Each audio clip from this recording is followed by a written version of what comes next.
ഒരു പ്രണവം ചെയ്യാം. ഓം അജ്ഞാനാതിമിരാന്തസ്യ ജ്ഞാനാഞ്ജനശലാകയ ചക്ഷുരുന്മീലിതം യേന തസ്മൈ ശ്രീഗുരവേ നമഃ. ശ്രീചൈതന്യമനോഭീഷ്ടം സ്ഥാപിതം യേന ഭൂതലേ സ്വയം രൂപകഥാ മഹ്യം ദദാതി സുപദാന്തികം. വന്ദേഹം ശ്രീഗുരോ ശ്രീയുതപദകമലം ശ്രീഗുരുൻ വൈഷ്ണവാംശ ശ്രീരൂപം സാഗ്രജാതം സാഗണരഘുനാഥാനിതം സജീവം സാദ്വൈതം സാവധൂതം പരിജനസഹിതം കൃഷ്ണ ചൈതന്യദേവം ശ്രീരാധാകൃഷ്ണപാദ സഗണ ലളിതാ ശ്രീ വിശാഖാന്വിതാംശ നമ ഓം വിഷ്ണുപാദായ കൃഷ്ണപ്രേഷ്ഠായ ഭൂതലേ ശ്രീമതേ ഭക്തിവേദാന്ത സ്വാമിനി ഇതി നാമിനി. നമസ്തേ സാരസ്വതേ ദേവേ ഗൗരവാണി പ്രചാരിണേ നിർവിശേഷ ശൂന്യവാദി പാശ്ചാത്യദേശതാരിണേ. ഹേ കൃഷ്ണകരുണാ സിന്ധു ദീനബന്ധോ ജഗത്പദേ ഗോപേശ ഗോപികാന്ത രാധാകാന്ത നമോസ്തുതേ. സപ്തകാഞ്ചന ഗൗരാംഗീ രാധേ വൃന്ദാവനേശ്വരി വൃഷഭാനുസുതേ ദേവി പ്രണമാമി ഹരിപ്രിയേ. വാഞ്ചാകൽപതരുഭ്യശ്ച കൃപാ സിന്ധുഭ്യ ഏവ ച പതിതാനാം പാവനേഭ്യോ വൈഷ്ണവേഭ്യോ നമോ നമഃ. ജയ ശ്രീകൃഷ്ണ ചൈതന്യ പ്രഭു നിത്യാനന്ദ ശ്രീ അദ്വൈത ഗദാധര ശ്രീവാസാദി ഗൗരഭക്തവൃന്ദ. ഹരേ കൃഷ്ണ കൃഷ്ണ കൃഷ്ണ ഹരേ ഹരേ. ഹരേ രാമ രാമ രാമ ഹരേ ഹരേ. ഹരേ കൃഷ്ണ കൃഷ്ണ കൃഷ്ണ ഹരേ ഹരേ. ഹരേ രാമ രാമ രാമ ഹരേ ഹരേ. ഹരേ കൃഷ്ണ കൃഷ്ണ കൃഷ്ണ ഹരേ ഹരേ. ഹരേ രാമ രാമ രാമ ഹരേ ഹരേ. ഹരേ കൃഷ്ണ.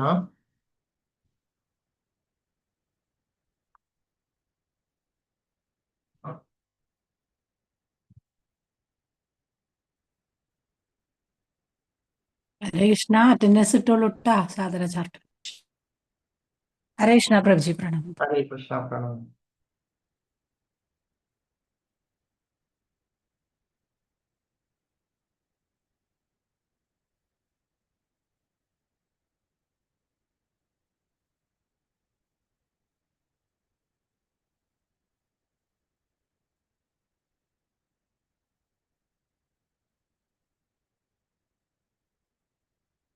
ഹരേ കൃഷ്ണ. നമ്മൾ കഴിഞ്ഞ പ്രാവശ്യം എന്തൊക്കെ തരത്തിലുള്ള ഗുണങ്ങളെ കുറിച്ച് പറഞ്ഞു? ദൈവിക ഗുണത്തെ കുറിച്ച് പറഞ്ഞു, ആസുരിക ഗുണങ്ങളെ കുറിച്ച് പറഞ്ഞു. അതിൽ ആസുരിക ഗുണങ്ങളെ കുറിച്ചിട്ട് രണ്ടാമത് ഭഗവാൻ പറയുകയാണ്. രണ്ടാമത് ഭാഗത്ത് പറയുകയാണ് എന്താണ്? ചെയ്യേണ്ടത് എന്തെന്നോ ചെയ്യരുതാത്തത് എന്തെന്നോ അസുര സ്വഭാവികൾക്ക് അറിഞ്ഞുകൂടാ. വിശുദ്ധിയോ നല്ല പെരുമാറ്റമോ സത്യസന്ധതയോ അവർക്കില്ല. എന്താണ് അതിന് കാരണം? എന്താണ് അതിന് കാരണം? എന്താണ് ചെയ്യേണ്ടതെന്നോ ചെയ്യരുതാത്തതെന്നോ അവർക്ക് അറിഞ്ഞുകൂടാ. എന്തുകൊണ്ടാണ്?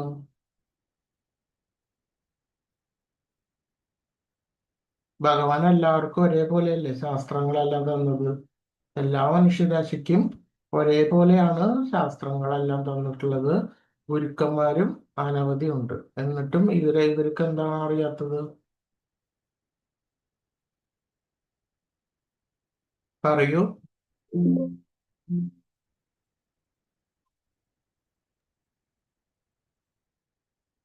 അൺമ്യൂട്ട് ചെയ്ത് പറയൂ. ആര് പറയും?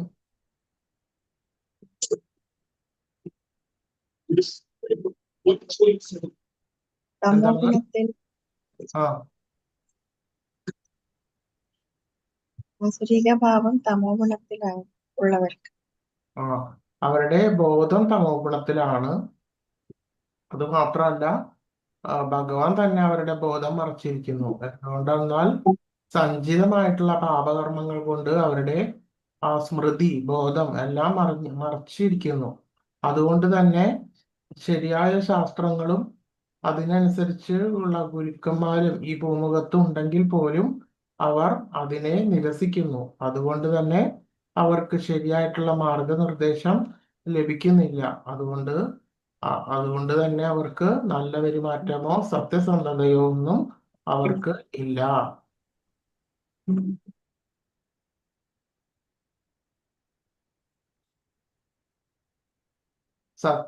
അപ്പൊ ശീലം പെരുമാറ്റങ്ങളും അതുമാതിരി ദൈനംദിന ജീവിതത്തിലും ഒന്നും അവര് വിശുദ്ധി പാലിക്കുന്നില്ല, കൽപ്പിക്കുന്നില്ല. അവര് ഇപ്പോ കുറഞ്ഞ രീതിയിൽ അവര് ബാഹ്യ ആഭ്യന്തര ശുദ്ധിയിലൊന്നും അവർക്ക് വലിയ താല്പര്യമൊന്നുമില്ല. അതായത് കുളിക്കണമെങ്കിൽ വേണമെങ്കിൽ കുളിച്ചാൽ മതി, അല്ലെങ്കിൽ അവർ കുളിക്കില്ല. പിന്നെ ആന്തരികമായിട്ടുള്ള ശൗചം എന്ന് പറഞ്ഞതില്ല അവർക്ക്. അത് മാത്രമല്ല നല്ല പെരുമാറ്റം. അപ്പൊ നമ്മള് കൾച്ചേർഡ് ആയിട്ടുള്ള ഒരു പെരുമാറ്റമാണ് എല്ലാവരും പ്രതീക്ഷിക്കുന്ന ഒരാളുടെ അടുത്ത് നിന്ന്. അപ്പൊ അതുകൊണ്ട് തന്നെ ഒരു വ്യക്തിയോട് പെരുമാറുകയാണെങ്കിൽ എന്താ, ആ വ്യക്തി പലതരത്തിലുള്ള ധാർഷ്ട്യവും അതുമാതിരി അഹങ്കാരം നിറഞ്ഞ പെരുമാറ്റവും ഒക്കെ ആയിരിക്കും. അത് മാത്രമല്ല, ചിലവരാണെങ്കിൽ നയത്തിൽ അവരോട് പെരുമാറിയിട്ട് അവരുടെ അടുത്തുനിന്ന് ക്യാഷൊക്കെ കടം ചോദിക്കുന്ന ആൾക്കാരുണ്ട്. എന്നിട്ട് തിരിച്ചു ചോദിക്കുകയാണെങ്കിൽ അവരെന്ത് ചെയ്യും? ഷൗട്ട് ചെയ്യും. അതായത് അവർ ഫ്രോഡാണ്, ചതിയന്മാരാണ്. അത്തരത്തിലുള്ള ആളുകളുണ്ട്. അപ്പൊ ഇതെല്ലാം തന്നെ ഇത്തരത്തിലുള്ള രജോ ഗുണ തമോ ഗുണികളുടെയൊക്കെ ലക്ഷണമാണ്. അപ്പോൾ ശരിയായിട്ടുള്ള സത്യസന്ധത എന്ന് പറഞ്ഞത് അവർക്കില്ല. കൾച്ചേർഡ് അല്ലാത്ത ഒരു പെരുമാറ്റം, അതായത് ശരിയായിട്ടുള്ള സംസ്കാരം ഏത് രീതിയിലാണ് വളർത്തിയെടുക്കുക? ശരിയായ ശാസ്ത്രങ്ങളുടെ സഹായത്തോടു കൂടിയാണ് ശരിയായിട്ടുള്ള ഒരു കൾച്ചേർഡ് ബിഹേവിയർ, അതായത് ശരിയായിട്ടുള്ള ഒരു പെരുമാറ്റം നമ്മൾ വളർത്തിയെടുക്കുക. അപ്പൊ ശരിയായിട്ടുള്ള കൃഷ്ണബോധം ഉള്ളവർക്ക് എന്തുണ്ടാകും? എല്ലാ തരത്തിലുള്ള സൽഗുണങ്ങളും അവരിൽ വന്നിട്ടുണ്ടാകും. ശരിയായിട്ടുള്ള കൃഷ്ണബോധം പാലിക്കുന്നവർക്ക് എല്ലാ തരത്തിലുള്ള ദൈവിക ഗുണങ്ങളും വന്നിട്ടുണ്ടാവും. അല്ലാത്തവർക്ക്, അതായത് തോന്നുംപടി ജീവിക്കുന്നവർക്ക്, അതായത് പാഷണ്ഡികൾ എന്ന് പറയുന്നത്. ആരാണ് പാഷണ്ഡികൾ എന്ന് പറഞ്ഞത്?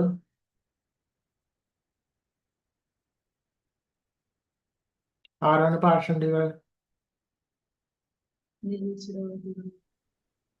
നിരീശ്വരവാദികളാണ് പാഷണ്ഡികൾ. അതായത് അവര് 100% ഭഗവാൻ എന്ന് പറഞ്ഞിട്ടുള്ള ആ കൺസെപ്റ്റ് അത് നിരസിക്കുന്നു. 100% അവർ നിരസിക്കുന്നു. അങ്ങനെയുള്ളവരാണ് പാഷണ്ഡികൾ എന്ന് പറയുന്നത്. അപ്പൊ ചിലവര് ഭക്തിശാസ്ത്രിയുടെ കോഴ്സിൽ ക്വസ്റ്റ്യൻ ഒരു പാഷണ്ഡികൾ എന്താണെന്ന് പറഞ്ഞപ്പോ പലതരം ആൻസേഴ്സ് വന്നിട്ടുണ്ട് ഞാൻ കണ്ടു. അപ്പൊ അതാണ് ഞാൻ പറഞ്ഞത്. അതായത് 100% ഭഗവാനെയും ശാസ്ത്രത്തെയും നിരസിക്കുന്നവരാണ് പാഷണ്ഡികൾ. അതാണ്. അതല്ലാതെ ഭഗവാനും, അതാണ് ഒന്നാമത്തെ പോയിന്റ്. പിന്നെയല്ലേ രണ്ടാമത് വരുന്നുള്ളൂ. ഭഗവാനും ഉപദൈവങ്ങളും എല്ലാം ഒരേപോലെയാണെന്നുള്ള രീതിയിൽ അത് പിന്നെയല്ലേ വരുന്നുള്ളൂ. മനസ്സിലായോ? ക്ലിയർ ആണോ പറയുന്നത്? പാഷണ്ഡികൾ എന്ന് പറഞ്ഞു കഴിഞ്ഞാൽ മൊത്തത്തില് എന്താ, ഭഗവാൻ ഇല്ല അവർക്ക്. അവരെ നിരസിക്കുന്നു, 100% നിരസിക്കുന്നു. അതാണ് പാഷണ്ഡികൾ എന്ന് പറയുന്നത്. രണ്ടാമതാണല്ലോ ദൈവവും അതുമാതിരി സെമി ഗോഡ്, അതായത് ഉപദൈവമൊക്കെ വരുന്നത് പിന്നെ രണ്ടാമതാണല്ലോ. വിശ്വസിച്ചാലല്ലേ അതെല്ലാം വരുള്ളൂ. വിശ്വസിച്ചില്ലെങ്കിൽ ഇതൊന്നും ഉണ്ടാവില്ലല്ലോ. ക്ലിയർ ആണോ പറയുന്നത്? അപ്പൊ ഇതാണ് ശരിക്കും പാഷണ്ഡികൾ എന്ന് പറയുന്നത്. അതേപോലെ തന്നെ ശാസ്ത്രങ്ങളെയും 100% നിരസിക്കുന്നവർ. അപ്പോൾ ഇത്തരത്തിലുള്ളവർക്ക് യാതൊരു സത്യസന്ധതയോ നല്ല പെരുമാറ്റമോ വിശുദ്ധിയോ ഇല്ല. അപ്പൊ ഇതില് പല വേർഡുകളും വരുന്നുണ്ട്. അപ്പൊ അതെല്ലാം ക്ലിയർ ആയിട്ട് മനസ്സിലാക്കി വെക്കണം. അപ്പൊ ചിലതാണെങ്കിൽ മായാവാദികൾ എന്ന് പറഞ്ഞിട്ടുള്ള ഒരു വേർഡ് ഇങ്ങനെ വന്നുകൊണ്ടിരിക്കും. അതുമാതിരി അവ്യക്തഗതവാദികൾ എന്ന് പറയുന്നത് വന്നുകൊണ്ടിരിക്കും. പിന്നെന്താ, അങ്ങനെ ഓരോ വേർഡുകളും എന്താണ് എന്നുള്ളത് ശരിയായിട്ട് നമ്മൾ പഠിച്ചിരിക്കണം, അറിഞ്ഞിരിക്കണം. അപ്പൊ അത് നമ്മൾ ഭഗവത്ഗീതയിലെ പ്രഭുപാദരുടെ പർപ്പോട്ടില് നോക്കിക്കഴിഞ്ഞാല് എന്താണ് ഏതാണെന്നുള്ള എല്ലാം വളരെ വ്യക്തമായിട്ട് അതിൽ പറഞ്ഞിട്ടുണ്ട്. മായാവാദികൾ എന്താണ്, അവ്യക്തഗതവാദികൾ എന്താണ്, കൃഷ്ണാവബോധം, പരിപൂർണമായിട്ടുള്ള കൃഷ്ണാവബോധം എന്താണ്. അപ്പൊ ഇതെല്ലാം തന്നെ എന്താ, സെപ്പറേറ്റ് ആയിട്ട് നമ്മൾ മനസ്സിലാക്കിയിരിക്കണം എന്താണ് എന്നുള്ളത്. അത് ഈ വേർഡ്സുകളൊക്കെ എപ്പോഴും വന്നുകൊണ്ടിരിക്കുന്നതാണ്. അപ്പൊ അതുകൊണ്ട് പാഷണ്ഡികൾ, അതായത് 100%ഉം ഭഗവാനെയും ശാസ്ത്രത്തെയും നിരസിക്കുന്നവർ, അതായത് നിരീശ്വരവാദികൾ, ഇവരാണ് പാഷണ്ഡികൾ എന്ന് പറയുന്നത്. അപ്പൊ ഇതിന്റെയൊക്കെ വ്യത്യാസം ക്ലിയർ ആയിട്ട് മനസ്സിലാക്കിയിരിക്കണം. അസത്യം അപ്രതിഷ്ഠം തേ ജഗദാഹുരനീശ്വരം അപരസ്പര സംഭൂതം കിമന്യത് കാമഹൈതുകം. ഈ പ്രപഞ്ചം അസത്യവും അടിസ്ഥാനരഹിതവുമാണെന്നും അതിന് നിയന്താതാവായിട്ട് ഒരു ഈശ്വരനില്ലെന്നും അവർ പറയുന്നു. ലൈംഗികാഭിലാഷം മാത്രമാണ് അതിന്റെ ഉൽപ്പത്തിക്ക് കാരണമെന്നും കാമമല്ലാതെ മറ്റൊന്നും കാരണമായിട്ടില്ലെന്നും അവർ പറയുന്നു. അപ്പോൾ ഈ ഭൗതികവാദികൾ, അതാണ് ഭൗതികവാദികൾ എന്ന് പറയുന്നതും ഇവർ തന്നെയാണ്. മെറ്റീരിയലിസ്റ്റ് എന്ന് പറഞ്ഞു കഴിഞ്ഞാൽ എന്താ, അപ്പോ ഒരു ഭൂമിയുണ്ട്, ആ ഭൂമിയില് പ്രജകൾ വർദ്ധിക്കുന്നതിന് വേണ്ടിയിട്ട് എന്താ തമ്മിലുള്ള ഒരു ആസക്തി ഉണ്ടാകുന്നു. അതിൽ നിന്ന് എന്തുണ്ടാകുന്നു? എന്നാ സന്താനോൽപാദനം ഉണ്ടാകുന്നു. അതായത് ശരിയാവണ്ണം ഈ ജീവികൾ, തിര്യക്ക് യോനികളുള്ള ജീവികൾ എങ്ങനെയാണ് സന്താനോൽപാദനം ഉണ്ടാകുന്നത്, അതേപോലെ അവര് മനുഷ്യരിലേക്കും അതിനെ നോക്കിക്കാണുന്നു. അതാണ് ഉണ്ടാകുന്നത്. അവർക്ക് വിശേഷ ബുദ്ധി എന്ന് പറഞ്ഞത് ഇല്ല. അപ്പൊ അതുകൊണ്ട് തന്നെ അവര് ആ വ്യൂ പോയിന്റിലാണ് അവര് മനുഷ്യനെയും കാണുന്നത്. മെറ്റീരിയലിസ്റ്റിക് അഥവാ നിരീശ്വരവാദികൾ, അതായത് ഇത്തരത്തിലുള്ള തമോ ഗുണികൾ.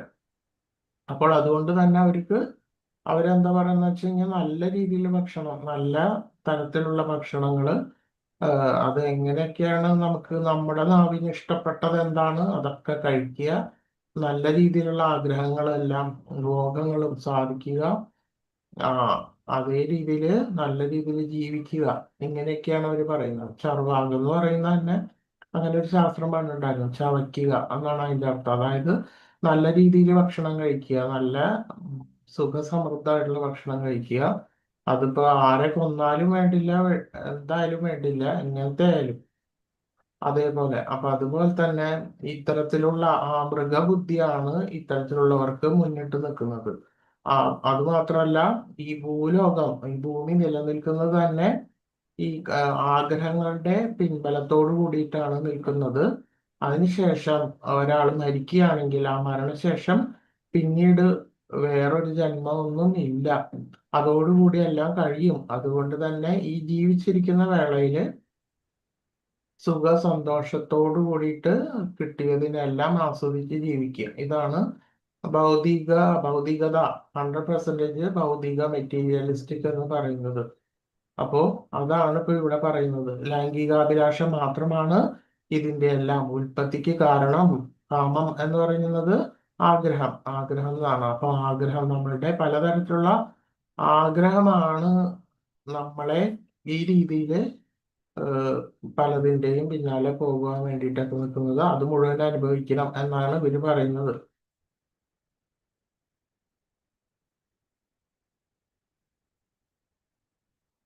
അതാണ് അസുരന്മാരുടെ തത്വം.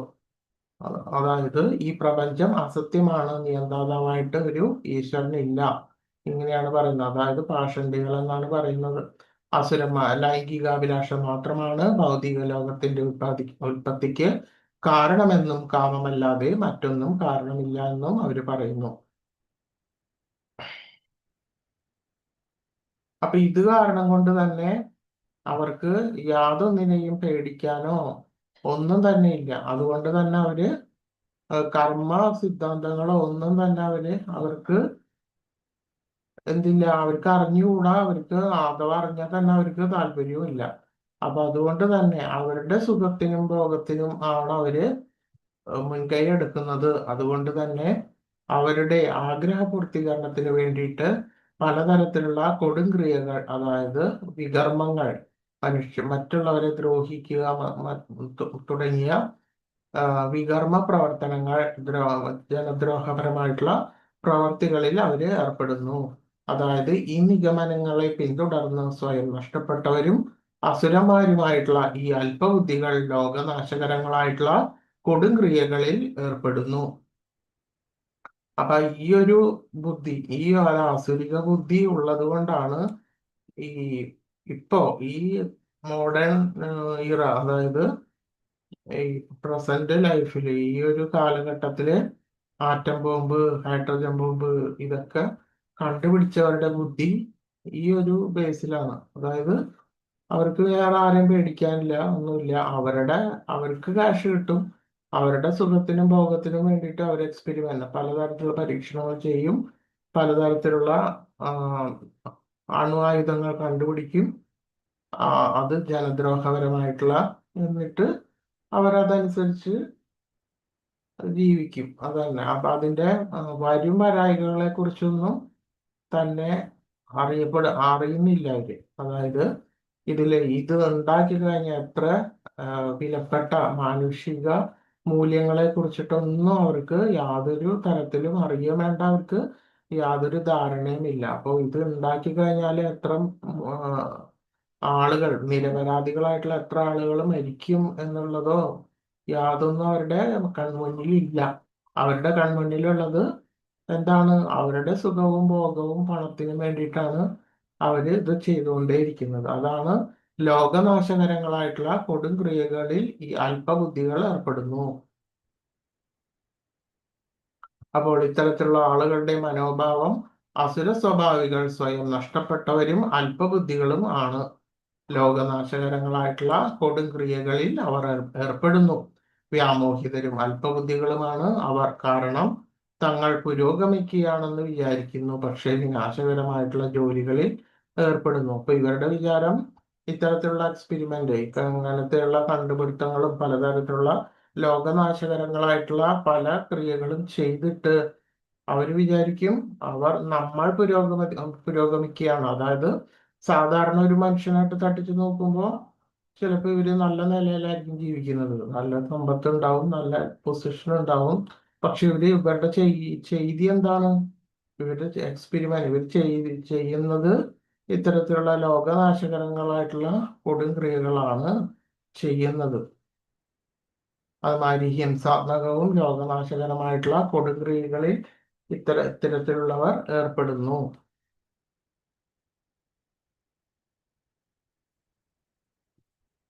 അതായത് ശരിയായിട്ടുള്ള ആ ഭഗവാന്റെ മാർഗത്തിൽ നിന്ന് ആരൊക്കെ വഴുതി പോയോ, ആരൊക്കെ ഇതിൽ നിന്ന് മാറിപ്പോയോ, അവരൊക്കെ തന്നെയും ഏതെങ്കിലും തരത്തില് ഇത്തരത്തിലുള്ള കർമ്മങ്ങളിലേക്കെല്ലാം എത്തിപ്പെടാം. ചിലവരാകട്ടെ പലതരത്തിലുള്ള ട്രേഡ് ബിസിനസ് എല്ലാം ചെയ്തിട്ട് അങ്ങനെ ജീവിക്കുന്നുണ്ടാവും. എന്നിട്ട് അവർക്ക് എതിരാരെങ്കിലും വരികയാണെന്നുണ്ടെങ്കിൽ അവരെ ഹിംസിക്കാൻ, അവരെ ഹനിക്കാൻ വേണ്ടിയിട്ട് പോയിട്ട് താഴ്ന്നു താഴ്ന്നുകൊണ്ടേ ഇരിക്കാം. അപ്പോൾ എപ്പോഴൊക്കെയാണ് നമുക്ക് അഹങ്കാരവും അത്യാർത്തിയും വന്നു പെടുന്നത്, അപ്പോഴൊക്കെ നമ്മൾ മനസ്സിലാക്കണം നമ്മൾ താഴ്ന്നു പോവുകയാണ് എന്നുള്ളത്. അപ്പൊ അതാണ് ഈ പറയുന്നത്, അടക്കാനാവാത്ത കാമം പൂണ്ടും. അതായത് അടക്കാനാവാത്ത പലതരത്തിലുള്ള ആഗ്രഹങ്ങൾ വന്നുകൊണ്ടേയിരിക്കും ഒരു മനുഷ്യന്. അപ്പൊ അതെല്ലാം തന്നെ നിവർത്തിക്കാൻ വേണ്ടിയിട്ട് അവര് പലതരത്തിലുള്ള പ്രവർത്തികളിൽ മുഴുകും. അതേപോലെ തന്നെ അവർക്ക് പലതരത്തിലുള്ള ദുരഭിമാനം ഉണ്ടാകും. അപ്പോൾ അതിൽ വ്യാമോഹിതരായിട്ടുള്ള അസുര സ്വഭാവികൾ ക്ഷണികമായതിനാൽ ആകൃഷ്ടരായി വൃത്തിഹീനമായിട്ടുള്ള കർമ്മങ്ങൾ ചെയ്തു വരുന്നു. ഇന്ദ്രിയ സന്ദർപ്പണമാണ് മനുഷ്യ സംസ്കാരത്തിന്റെ പ്രധാന ആവശ്യമെന്നവർ കരുതുന്നു. അക്കാരണത്താൽ ജീവിത അവസാനം വരെയും അളവറ്റ വ്യാകുലതയോടെ കഴിഞ്ഞുകൂടേണ്ടതായും വരുന്നു. അനേകായിരം ഗ്രഹങ്ങളുടെ വലക്കെട്ടിലകപ്പെട്ട കാമക്രോധങ്ങൾക്ക് അധീനമായി സുഖഭോഗങ്ങൾക്കായി അന്യായമായിട്ടെങ്കിലും അവർ ധനം സ്വരൂപിക്കുന്നു. അപ്പോൾ അവര്, അതായത് ശരിയായിട്ടുള്ള യമനിയമാദികൾക്കെല്ലാം എതിരാണ് ഇത്തരത്തിലുള്ള ആളുകൾ. അതായത് ഇല്ലിറ്റ് റിലേഷൻഷിപ്പ്, അനുചിതമായിട്ടുള്ള ബന്ധം, സ്ത്രീകളും പുരുഷനും തമ്മിലുള്ള അനുചിതമായിട്ടുള്ള അവിഹിതമായിട്ടുള്ള ബന്ധങ്ങൾ ഇതിൽ വരാം. ഗാംബ്ലിങ്ങിൽ എന്ന് പറയുമ്പോൾ പൈസ പലിശയ്ക്ക് കൊടുക്കൽ, അങ്ങനെ അതൊരു ഗാംബ്ലിംഗ് ആണ്. അത് മാത്രമല്ല പലതരത്തിലുള്ള ഗെയിംസ്, ഇതെല്ലാം കളിച്ചിട്ട് 2 വെച്ചാല് 10 കിട്ടും, 10 വെച്ചാൽ 20 കിട്ടും. അതേ ടൈപ്പ്, അതാണ് ഗാംബ്ലിംഗ്. ഈ ഗാംബ്ലിംഗ് ഇത് ചെയ്തുകൊണ്ടിരിക്കുക. അപ്പോൾ ഇങ്ങനെയുള്ളവർക്ക് എന്തായിരിക്കും അവരുടെ മനസ്സിന്റെ രീതി എങ്ങനെയാവും വരിക? അപ്പോ അനുചിതമായിട്ടുള്ള ലൈംഗിക വേഴ്ചയും ഗാംബ്ലിങ്ങും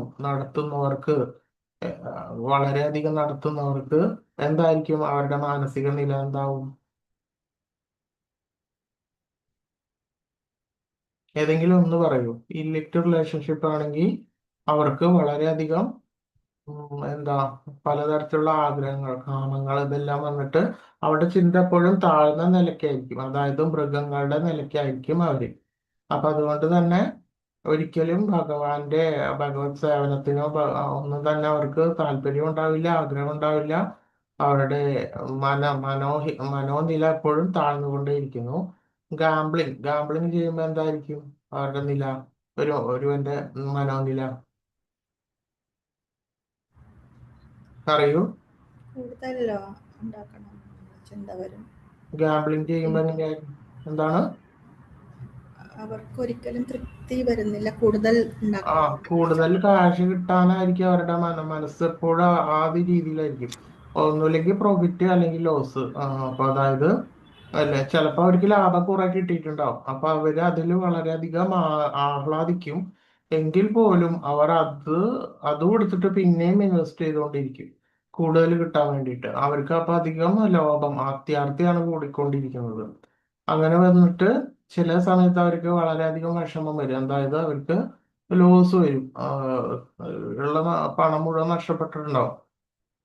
അപ്പൊ ഈ ഒരു രീതി കൂടി ആയിരിക്കും അവരുടെ മനോനില പോയിക്കൊണ്ടിരിക്കുന്നത്, അതായത് ലാഭം നഷ്ടം, ലാഭം നഷ്ടം. അപ്പോ ഒരു വ്യക്തി, അതായത് ഒരു വ്യവസായിയും ഈ ഒരു നിലയിൽ കൂടെ തന്നെ ആയിരിക്കും പോയിക്കൊണ്ടിരിക്കുന്നത്, ലാഭം നഷ്ടം ഇത് തന്നെ. അപ്പോ പക്ഷേ ആഹ് ഏതൊരു വ്യവസായി ആണെങ്കിലും ഏതൊക്കെയാണെങ്കിലും ധാർമ്മികമായിട്ടുള്ള പിൻബലത്തോട് കൂടിയിട്ട് അക്ഷോഭ്യനായിട്ട് ലാഭനഷ്ടത്തെ കണ്ടുകൊണ്ട് പോകുന്ന സാധാരണ ധാർമ്മികമായിട്ടുള്ള ആളുകളുണ്ട്. പക്ഷെ ഗാംബ്ലിംഗ് എന്ന് പറയുന്നത് ഇതിൽ നിന്നൊക്കെ എന്താ ഓവറാണ്. അതായത് പെട്ടെന്ന് പെട്ടെന്നായിരിക്കും നമ്മളുടെ അടുത്തേക്ക് കാശും വരുന്നത്, അതേ രീതിയിൽ വളരെ പെട്ടെന്നായിരിക്കും കാശും പോകുന്നത്. അപ്പൊ അതാണ് സാധാരണ ബിസിനസ്സും ഗാംബ്ലിംഗ് തമ്മിലുള്ള വ്യത്യാസം. അപ്പോൾ അതേപോലെ തന്നെ നമ്മുടെ മനോനിലയും അതിനനുസരിച്ച് വളരെ താഴ്ന്നുകൊണ്ടിരിക്കും. അടുത്തത് ഇൻടോക്സിക്കേഷൻ എന്ന് പറഞ്ഞാൽ തമോ ഗുണമായിട്ടുള്ള അവസ്ഥയാണ്, അതായത് ഉന്മാദാവസ്ഥ. അവർക്ക് ബുദ്ധിഭ്രമമാണ് സംഭവിക്കുന്നത്. അവർ ശരിയായിട്ടുള്ള രീതിയിൽ ആലോചിക്കാൻ വരെ, ശരിയായിട്ടുള്ള ഡിസിഷൻ എടുക്കാൻ വരേക്കും ഇത്തരത്തിലുള്ള ഇൻടോക്സിക്കേഷൻ, അതായത് മദ്യപാനം, ലഹരിക്ക് അടിമപ്പെട്ടവർക്ക് കഴിയുന്നില്ല. അതായത് നമ്മൾ ചെയ്യുന്നത് തന്നെ ശരിയാണോ തെറ്റാണോ എന്നും കൂടിയിട്ടുള്ള വിവേചി വിവേചന ബുദ്ധി കൂടി ഇത്തരത്തിലുള്ള ആൾക്കാർക്ക് ഉണ്ടാവില്ല. അടുത്തത് മീറ്റ് ഈറ്റിംഗ്, അതായത് ഉം, പലതരത്തിലുള്ള ജന്തു മൃഗങ്ങളെ എല്ലാം കൊന്ന് തിന്നുക, അതായത് നാവിന്റെ രുചിക്ക് വേണ്ടിയിട്ട്. നാവിന്റെ രുചി എവിടെ വരെ ഉണ്ടാവുള്ളൂ? ഈ നാക്ക് കഴിഞ്ഞിട്ട് ഈ ഒരു രുചി മാത്രമേ ഉണ്ടാവുള്ളൂ. ഇത് കഴിഞ്ഞു കഴിഞ്ഞാല് എന്താ ഉണ്ടാവുക? അത് ഇല്ല, പിന്നെ വേറെ ഒന്നും ഇല്ല അതിൽ നോക്കാം. അപ്പൊ സ്വന്തം നാവിന്റെ രുചിക്ക് വേണ്ടിയിട്ടാണ് അവര് ഈ തരത്തിലുള്ള മൃഗങ്ങളെ എല്ലാം കൊന്നു തിന്നുന്നത്. അപ്പോ എല്ലാ ജീവികൾക്കും അവരവരുടെ ജീവനെ അവർക്ക് വലുതാണ്. ഇപ്പൊ നമ്മൾക്ക് നമ്മുടെ ജീവനെ വലുതാവുന്നത് പോലെ തന്നെ അവർക്കും, കോഴിക്കും അതുമാതിരി പശുവിനും ആടിനും അവർക്ക് അവരുടെ ജീവൻ വലുതാണ്. അതുകൊണ്ട് തന്നെ ഇതിനെ കൊന്നു തിന്നുകയാണെങ്കിൽ അവരുടെ ആ ബോധം, ഇതെല്ലാം ശരീരവും ബോധവും എല്ലാം തന്നെ മലിനമായി തീരുന്നു. അപ്പോ ഇതനുസരിച്ചിട്ട് ആണ് അവരുടെ ബുദ്ധിയും ബോധവും എല്ലാം ഇത്തരത്തിലുള്ള ഉം, ഈ ആതമമായിട്ടുള്ള ഈ ഇത്തരത്തിലുള്ള വസ്തുക്കളെ തിന്നുന്നതോട് കൂടിയിട്ട് നമ്മളുടെ ശരീരവും മലിനമാകുന്നു, നമ്മളുടെ ബോധവും മലിനമാകുന്നു. അതാണ് മീറ്റ് ഈറ്റിംഗ് കൊണ്ട് നമുക്ക് വരുന്നത്. അപ്പോൾ നമുക്ക് തന്നെ പ്രകൃതിയിൽ ശ്രദ്ധിച്ചു കഴിഞ്ഞാൽ അറിയാം, മാംസം തിന്നുന്ന മൃഗങ്ങളുടെ പ്രത്യേകതയും സസ്യാഹാരികളായിട്ടുള്ള മൃഗങ്ങളുടെ പ്രത്യേകതയും. അപ്പൊ അതേപോലെ തന്നെ ആയിരിക്കും വിവേചന വിവേചന ബുദ്ധിയോട് കൂടിയിട്ടാണ് നമ്മൾ തെരഞ്ഞെടുക്കേണ്ടത്, എന്താണ് വേണ്ടത്. അപ്പോ ശരിയായിട്ടുള്ള നിയമങ്ങളെല്ലാം പാലിച്ചുകൊണ്ടായിരിക്കണം ഭഗവാനെ ഭജിക്കേണ്ടത്. അതല്ലാതെ ചെയ്യുമ്പോൾ ഇത്തരത്തിലുള്ള മാലിന്യങ്ങൾ നമ്മളുടെ ബോധത്തിൽ വന്ന് കയറുകയും നമ്മൾ താഴ്ന്ന് താഴ്ന്ന് പോവുകയും ചെയ്യുന്നു. അപ്പൊ ഇതാണ് പില്ലർ, അതായത് അടിസ്ഥാനം, ബേസിക്. ഒരു ബിൽഡിങ് പണിയണ സമയത്ത് ബേസിക് ശരിയായ അല്ലാന്നുണ്ടെങ്കിൽ പിന്നെ നമ്മൾ എത്രയധികം കടന്ന് പ്രയത്നിച്ചിട്ടും കാര്യമില്ല. നമ്മളുടെ ബേസ്, അതാണ് ഈ 4 നിയമങ്ങൾ നമ്മൾ പാലിച്ചിരിക്കണം. എന്നിട്ടാണ് നമ്മൾ അതിൽ നിന്ന് വേണം നമ്മൾ ഉയരാൻ. ഈ ബേസ് ഒരിക്കലും ശരിയല്ല എന്നുണ്ടെങ്കിൽ പിന്നെ എന്ത് തരത്തിലുള്ള മഹത്വങ്ങളും ഉണ്ടായാലും താഴ്ന്നു തന്നെ ഇരിക്കുള്ളൂ. അതായത് അനുചിതമായിട്ടുള്ള ലൈംഗിക പ്രവൃത്തിയും മാലിക ഇതിലൊന്നും ഏർപ്പെടാതിരിക്കൽ. അതായത് ഗൃഹസ്ഥന്മാർക്ക് ലൈംഗിക പ്രവൃത്തികൾ അനുവദിക്കണമാണെങ്കിലും അവർക്ക് അനുവദനീയമാണ് ഗൃഹസ്ഥർക്ക്. പക്ഷേ ശരിയായിട്ട് ഉത്തമ സന്താനത്തിന് വേണ്ടി മാത്രം അത് പരിമിതപ്പെടുത്തിയിരിക്കുന്നു. അതാണ് അതാണ് പറയുന്നത്. അവിഹിത വേഴ്ച ഇല്ലാതിരിക്കൽ എന്ന് പറയും. അടുത്തത് ഗാംബ്ലിംഗ് എന്ന് പറയുമ്പോൾ യാതൊരു തരത്തിലുള്ള പണമിടപാടുകളെല്ലാം കുറയ്ക്കുക. അപ്പൊ ശരിയായിട്ടുള്ള ധാർമ്മിക ജീവിതത്തിന് അനുചിതമായിട്ടുള്ള പ്രവർത്തികളിൽ മാത്രം ഏർപ്പെടുക.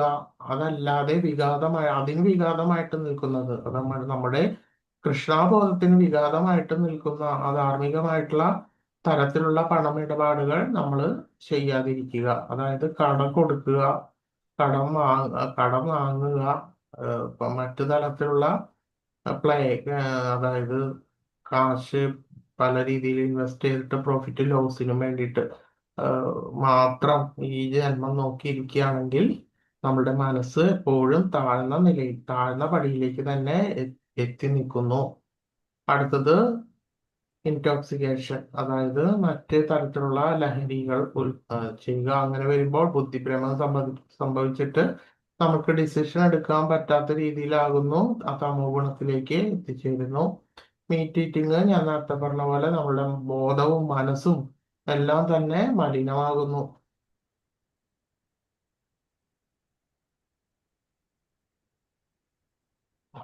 എന്തെങ്കിലും പറയാനുണ്ടോ ആർക്കെങ്കിലും ഈ ടോപ്പിക്കില്?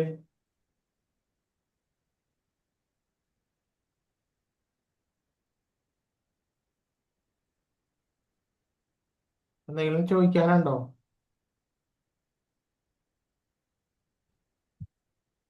ഇല്ല.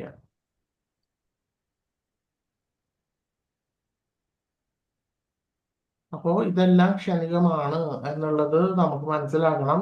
ക്ഷണികമായതിലാണ് ഇത്തരത്തിലുള്ള തമോഗുണികൾ ആകൃഷ്ടരാകുന്നത്. അടക്കാനാവാത്ത ആഗ്രഹങ്ങൾ, കാമം, ഇതെല്ലാം ആസുരിക ലക്ഷണമാണ്. വ്യാമോഹിതരും ദമ്പം, ദുരഭിമാനം എന്നിവയില് മുഴുകിയിരിക്കുന്നു. അതായത് പലതരത്തിലുള്ള മോഹങ്ങൾക്കും അഭിമാനത്തിനും എല്ലാം അടിപ്പെട്ടാണ് അവര് ജീവിക്കുന്നത്.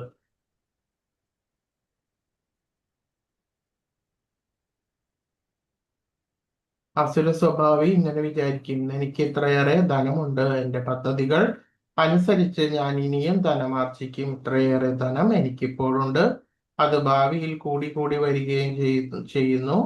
അയാൾ എൻ്റെ ശത്രുവാണ്, ഞാൻ ഇയാളെ കൊന്നു, ഇനിയുള്ള ശത്രുക്കളെയും ഞാൻ കൊല്ലും. ഞാൻ എല്ലാറ്റിനെയും ഉടമയാണ്, ഞാൻ സുഖിയാണ്, എല്ലാം തികഞ്ഞവനും ബലവാനും സന്തുഷ്ടനും സമ്പന്നനുമാണ്. കുലീനരായിട്ടുള്ള ബന്ധുക്കളുണ്ട് എനിക്ക്, എന്നെക്കാളും ശക്തിമാനും സന്തോഷവാനുമായിട്ട് ആരുണ്ട്? ഞാൻ യാഗങ്ങൾ അനുഷ്ഠിക്കും, ദാനം ചെയ്യും, സന്തോഷിക്കും എന്നെല്ലാം ഓർത്തവർ അജ്ഞാനത്താൽ വ്യാമോഹിതരാകുന്നു. അപ്പോൾ ഇത്തരത്തിലുള്ള ആളുകളാണ് വളരെയധികം ഈ ലോകത്ത് നമ്മൾ കാണുന്നത്. അപ്പൊ ഇങ്ങനെയുള്ള ആളുകളുടെ മനോഭാവമാണ് ഈ പറയുന്നത്. അപ്പൊ അവർക്ക് വളരെയധികം ധനം ആൾറെഡി ഉണ്ട്, പക്ഷെ അവര് വെറുതെ ഇരിക്കുന്നില്ല, വീണ്ടും വീണ്ടും ധനത്തിന് വേണ്ടിയിട്ട് പണിപ്പെട്ട് ഓടി നടക്കുകയാണ്. എന്തിനു വേണ്ടിയിട്ടാണ്? അവനവന് കഴിയാൻ വേണ്ടിയിട്ടല്ല, മറിച്ച് അവരവരുടെ പുത്രന്മാർക്കും പൗത്രന്മാർക്കും എല്ലാം വേണ്ടിയിട്ട് ഉണ്ടാക്കി വെക്കുകയാണത്. അപ്പൊ അതാണ് അവര് ചെയ്തുകൊണ്ടിരിക്കുന്നത്. അപ്പോൾ അതിനനുസരിച്ചിട്ട് പലതരത്തിലുള്ള പ്രോജക്റ്റ്, പലതരത്തിലുള്ള പദ്ധതികൾ ഇവർ ആവിഷ്കരിച്ചിട്ട് ഇങ്ങനെ മുന്നോട്ട് പോയിക്കൊണ്ടിരിക്കുകയാണ്. അപ്പോൾ ഇത് കൂടി വരുവാൻ എന്താണ് മാർഗം എന്നിങ്ങനെ ആലോചിച്ച് അതനുസരിച്ച് അവര് പ്രവർത്തിക്കുന്നു. അതിനുശേഷം അതിന് വിഘാതമായിട്ട് വരുന്ന ഏതെങ്കിലും ആൾക്കാരുണ്ടെങ്കിൽ എന്താവും, അവരോട് ശത്രുതാ മനോഭാവം ഉണ്ടാവും, അവരെ നശിപ്പിക്കാൻ വേണ്ടിയിട്ട് ശ്രമിക്കും. അതിനുശേഷം പിന്നെയും വളരെയധികം അഭിമാനികളും ദുരഭിമാനികളൊക്കെ ആയിരിക്കും അവര്. എന്ന് പറഞ്ഞു കഴിഞ്ഞാൽ അവർക്ക് അവരുടെ ഒപ്പം വളരെയധികം അനുചര വൃന്ദരി, അതായത് പലതരത്തിലുള്ള അവരുടെ പോലെ തന്നെ മൈൻഡുള്ള ആൾക്കാര് അവരുടെ ഒപ്പം തന്നെ കൂടി ഉണ്ടാവും. അവരുടെ പരിചാരകന്മാരുണ്ടാവും, അവരുടെ ബന്ധുക്കൾ ഉണ്ടാവും. അപ്പൊ ഇവരൊക്കെ എപ്പോഴും ഈ ഈ പറഞ്ഞ വ്യക്തിയുടെ കൂടെ എപ്പോഴും ഉണ്ടാവും എന്നാണ് വിചാരം. അപ്പൊ അവരെ നിലനിർത്താൻ വേണ്ടിയിട്ടും അവരുടെ അടുത്ത് പലതരത്തിലുള്ള നമ്മളെ പറ്റി അതിങ്ങനെ സ്റ്റാറ്റസ് കീപ്പ് ചെയ്യാനൊക്കെ വേണ്ടിയിട്ട് അവര് വളരെയധികം പണിപ്പാട് പെടുന്നതായിട്ട് കാണാൻ വേണ്ടിയിട്ട് സാധിക്കും. അതിനുശേഷം അവരും എന്തിലൊക്കെ പങ്കെടുക്കും, അവരും ഈ പലതരത്തിലുള്ള ദാനം ചെയ്യുന്നുണ്ടാവും, പലതരത്തിലുള്ള പല ക്ഷേത്രങ്ങളിലൊക്കെ പോയിട്ട് പല വഴിപാടുകളും, അതായത് ദേവപ്രീതിക്ക് വേണ്ടിയിട്ട് പലതരത്തിലുള്ള വഴിപാടുകളും യജ്ഞങ്ങളും യാഗങ്ങളും എല്ലാം നടത്തുന്നുണ്ടാകും. പലതരത്തിലുള്ള പൂജകളും കർമ്മങ്ങളും എല്ലാം വളരെ നല്ല രീതിയിൽ പല ആളുകളെ കൂട്ടിയിട്ട് അവര് നടത്തുന്നുണ്ടാവും. അതെന്തിനു വേണ്ടിയിട്ടാണ്?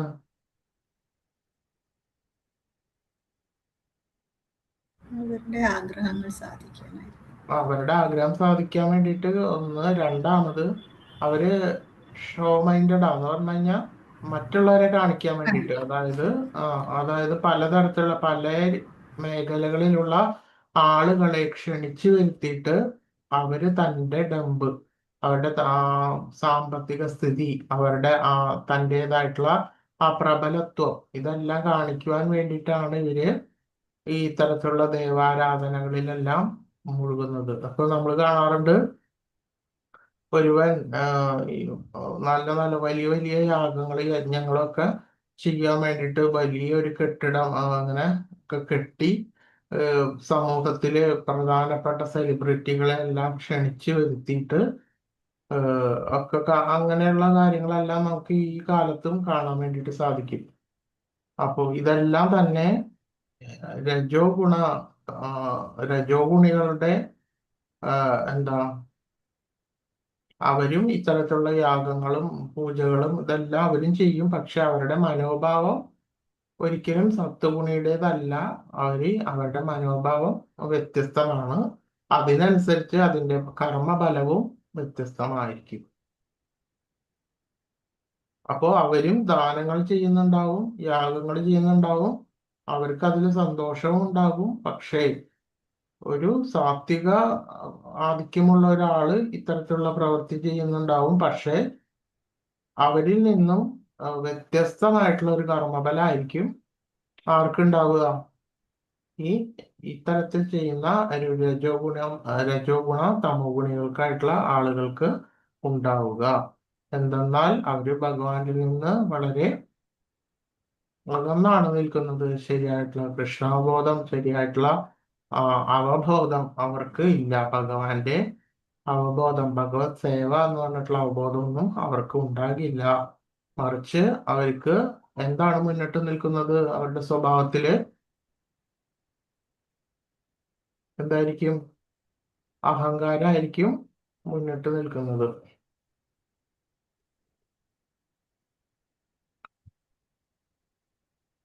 അസുര സ്വഭാവികളുടെ മാനസികാവസ്ഥയെ കുറിച്ചിട്ട് കൂടുതലായിട്ട് പറയുകയാണെങ്കിൽ, ഞാനാണ് നിയന്താവും ആസ്വാദകനും. അതായത് ശരിയായിട്ടുള്ള ശാസ്ത്രങ്ങളിൽ പറയുന്ന ആ ഒരു തത്വത്തിനും വളരെ വിഭിന്നമാണ് അവരുടെ അവസ്ഥ. അതായത് ഭഗവാനാണ് ശരിയായിട്ടുള്ള ആസ്വാദകൻ എന്ന് നമ്മൾക്കറിയാം.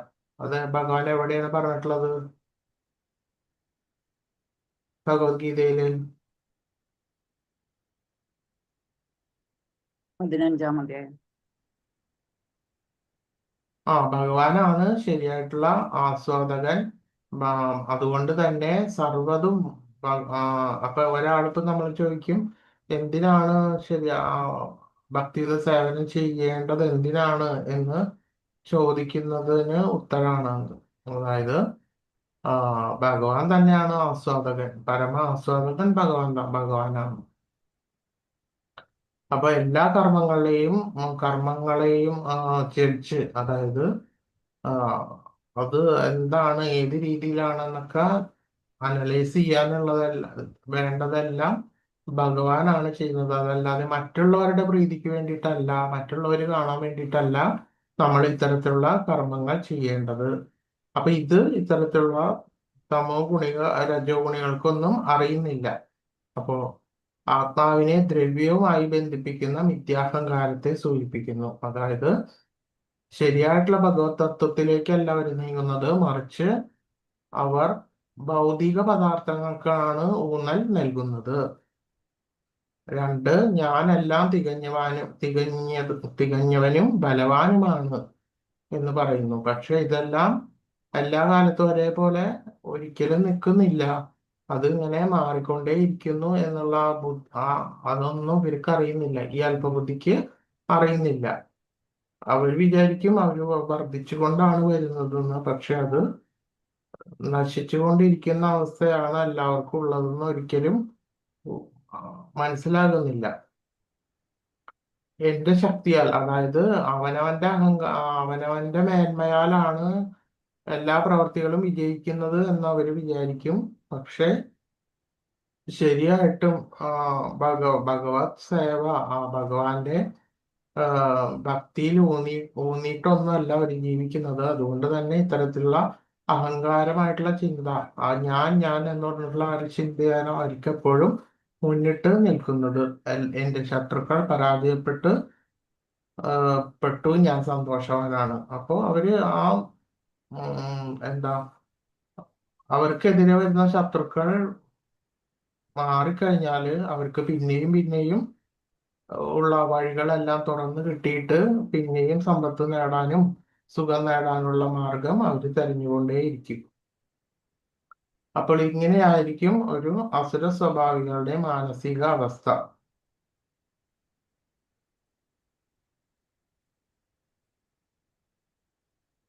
അനേക ചിത്ത വിഭ്രാന്ത മോഹജാല സമാവൃത പ്രസക്ത കാമഭോഗേഷു പതന്തി നരകേഷു ചൗ. അപ്പോൾ ഇത്തരത്തിലുള്ള പല പ്രവർത്തനത്തിലും ഏർപ്പെടുമ്പോൾ ചിലർക്ക് ഈ ഭോഗത്തിന് വേണ്ടിയിട്ട് മറ്റുള്ളവരെ ഹനിക്കേണ്ടതായിട്ട് വരാം, ഉപദ്രവിക്കേണ്ടതായിട്ട് വരാം, നശിപ്പിക്കേണ്ടതായിട്ട് വരാം, മറ്റുള്ളവരുടെ ഗതി തടഞ്ഞു ഇരിക്കാം. അപ്പോൾ ഇത്തരത്തിലുള്ള അധമ പ്രവർത്തികൾക്ക് അവരുടെ ആ കർമ്മഫലമായിട്ട് എന്തായിരിക്കും? നരകത്തിൽ. ഇത്തരത്തിലുള്ള നരകത്തിൽ, അധമമായിട്ടുള്ള നരകങ്ങളിലൊക്കെ ഇവര് പതിക്കുന്നു. അപ്പോൾ ശരിയായിട്ടുള്ള കർമ്മ സിദ്ധാന്തം ഇവർക്ക് അറിഞ്ഞുകൂടാ, ഇവരത് അറിയാനും പരിശ്രമിക്കുന്നില്ല. അപ്പോൾ ഇങ്ങനെ പല വിധത്തിലുള്ള ആകാംക്ഷ, പ്രസക്ത കാമഭോഗേഷു പതന്തി നരകേഷു ചൗ, ഇങ്ങനെ പലവിധ ആകാംക്ഷകളിൽപ്പെട്ട് വലഞ്ഞും വ്യാമോഹത്തിന്റെ വലയിൽ കുടുങ്ങിയും ഇന്ദ്രിയ സുഖങ്ങളിലും അത്യാസക്തരായിട്ട് അവർ നരകത്തിൽ വീഴുന്നു.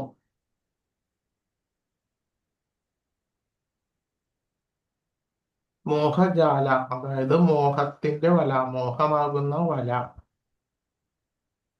അതായത് നമ്മൾക്ക് മുന്നിൽ എന്താ ഏതെങ്കിലും ഒരു ലക്ഷ്യം, ഭൗതിക ലക്ഷ്യം ഉണ്ടെങ്കിൽ നമ്മൾ ആ മോഹത്തിൽ പെട്ടിട്ട് ആണ് പിന്നെയുള്ള വ്യൂ പോയിന്റ്, പിന്നെ അതനുസരിച്ചിട്ടായിരിക്കും നമ്മളുടെ ചിന്തയും പ്രവൃത്തിയും എല്ലാം. അതുകൊണ്ട് തന്നെ ആ മോഹമാകുന്ന വല എപ്പോഴും ഉണ്ടെങ്കിൽ അതനുസരിച്ചിട്ടാണ് നമ്മൾ പ്രവർത്തിക്കുന്നതും ചിന്തിക്കുന്നതും. പലവിധ ആകാംക്ഷകളിൽ പെട്ട് വലഞ്ഞു വ്യാമോഹത്തിന്റെ വലയിൽ കുടുങ്ങിയും. അപ്പോൾ ഇതിനെല്ലാം അതീതമായിട്ട് നമ്മൾ ചെയ്യുന്ന പ്രവൃത്തികളെല്ലാം ഭഗവത് സേവനമാക്കിയും ഭഗവാന്റെ സേവനത്തിന് എന്ത് ചെയ്യാൻ കഴിയും എന്ന രീതിയിലാണ് പ്രവർത്തിക്കേണ്ടത്. അതിനു പകരം ഇത്തരത്തിലുള്ള പല വിധത്തിലുള്ള മോഹങ്ങളിൽപ്പെട്ടും മുന്നോട്ട് പോയി കഴിഞ്ഞാല് അത് താഴ്ന്ന ഉദ്ധമ യോനികളിൽ ജനിക്കേണ്ടതായിട്ട് വരും. ഇപ്പൊ നമ്മളിപ്പോ പലതരത്തിലുള്ള വിജയിക്കുവാൻ വേണ്ടിയിട്ട് പല കർമ്മങ്ങളിൽ ഏർപ്പെടും. അതായത് നമ്മൾ പഠിക്കും, സാധാരണ രീതിയിൽ കുറെ എക്സാം എഴുതും, അതെല്ലാം ശരിയൊക്കെ തന്നെ. നമ്മളുടേതായിട്ടുള്ള ഡ്യൂട്ടീസ്, നമ്മളുടെ ധർമ്മം എന്താണോ അതനുസരിച്ച് ചെയ്യുക എന്ന് മാത്രം. അതില് ചിലപ്പോ സക്സസ് ആവാം, ചിലപ്പോ ഫെയിലാകാം. പക്ഷെ ഇതിലെല്ലാം, അതായത് സുഖത്തിലും ദുഃഖത്തിലും വിജയത്തിലും പരാജയത്തിലും അക്ഷോഭ്യരായിട്ട് നമ്മളുടെ ഡ്യൂട്ടി നമ്മൾ ചെയ്തുകൊണ്ടിരിക്കണം. അതാണ് ശരിയായിട്ടുള്ള കർമ്മ സിദ്ധാന്തം. അതല്ലാതെ പല വിധത്തിലുള്ള മോഹങ്ങളിലും പെട്ടിട്ട് പല രീതിയിലും ജീവിക്കുകയാണെങ്കിൽ അത് അധമഗതിയിലേക്ക് വന്നുകൊണ്ടേയിരിക്കും. ഇന്ദ്രിയ സുഖങ്ങളിൽ അത്യാസക്തരായിട്ട് അവർ ജനിക്കുന്നു, നരകത്തിൽ വീഴുന്നു. ആയിരക്കണക്കിന് ആഗ്രഹത്തിന്റെയും വ്യാമോഹത്തിന്റെയും വലയാൽ ബന്ധിക്കപ്പെട്ടിരിക്കുന്നു ഇത്തരത്തിലുള്ളവർ. അപ്പോൾ നമുക്കിപ്പോ ഒരു പ്രവൃത്തി ചെയ്യുമ്പോൾ നമുക്ക് പലതരത്തിലുള്ള ഉത്കണ്ഠകളും വന്നെന്നിരിക്കും. അതായത് ഇത് ശരിയാകോ തെറ്റാകോ ഇതല്ല. പക്ഷെ എങ്കിൽ പോലും നമ്മൾ പ്രവൃത്തി ചെയ്യുക, അതോടൊപ്പം തന്നെ നമ്മൾ ഭഗവാനെ സ്മരിക്കുക. ഇങ്ങനെ ചെയ്യുകയാണെങ്കിൽ ഇത്തരത്തിലുള്ള മോഹജാലങ്ങളോ അതുമാതിരി ഇപ്പൊ ഇതില് പിക്ചറിൽ കണ്ട പോലെ ശരിയോ തെറ്റോ ക്വസ്റ്റ്യൻ കണ്ടോ, നമ്മളുടെ ബുദ്ധിയിൽ പലതരത്തിലുള്ള ഇത് ചെയ്യുന്നത് ശരിയാണോ, ഇത് ചെയ്താൽ എന്ത് സംഭവിക്കും, ഇങ്ങനെയുള്ളതെല്ലാം തന്നെ ഒഴിവായി പോകും. ഓക്കെ, ശരിയാവുകയാണെങ്കിൽ ശരിയാവട്ടെ, അല്ലെങ്കിൽ കിട്ടണമെങ്കിൽ കിട്ടട്ടെ, അല്ലെങ്കിൽ ഫോൾസ് ആവുകയാണെങ്കിൽ ഫോൾസ് ആകട്ടെ, നമ്മൾ പരിശ്രമിക്കുക, അത്ര തന്നെ. ഭഗവാനെ സ്മരിക്കുക, ഇത്രയൊക്കെ തന്നെ ഉണ്ടാവുള്ളൂ. ഇതാണ് വേണ്ടത്. മറിച്ച് പലതരത്തിലുള്ള മോഹത്തിന്റെയും പല അഹങ്കാരത്തോടു കൂടിയിട്ട് പല കർമ്മങ്ങൾ ചെയ്യുമ്പോൾ അതിനനുസരിച്ചുള്ള ഫലം കിട്ടുന്നു. ആത്മസംഭാവിത സ്തബ്ധ ധനമാനമധാന്യത യജന്തേ നാമയജ്ഞൈസ്തേ ധംഭോനാ വിധിപൂർവകം. നിഷേധികളും സ്വയം സംതൃപ്തരുമായി സമ്പത്ത് ദുരഭിമാനവയാൽ വ്യാമോഹിതരായി അഹങ്കാരത്തോടെ ഇവർ ചിലപ്പോൾ വൈദിക വിധികൾ അനുസരിക്കാതെ തന്നെ പേരിന് ചില യജ്ഞങ്ങൾ അനുഷ്ഠിക്കാറുണ്ട്. നിഷേധികളും സ്വയം സംതൃപ്തരുമായി സമ്പത്ത് ദുരഭിമാനം ഇവയാൽ വ്യാമോഹിതരായി അഹങ്കാരത്തോടെ അവർ ചിലപ്പോൾ വൈദിക വിധികൾ അനുസരിക്കാതെ തന്നെ പേരിന് യജ്ഞം അനുഷ്ഠിക്കും. അപ്പോൾ ഇപ്പൊ ഇതിൽ പറയുന്നത് ഭഗവാൻ മുമ്പേ തന്നെ പറഞ്ഞു വെച്ചിട്ടുള്ളതാണ്. ഇത്തരത്തിലുള്ള ആളുകൾ, രജോ ഗുണ തമോ ഗുണങ്ങളായിട്ടുള്ള ആളുകൾ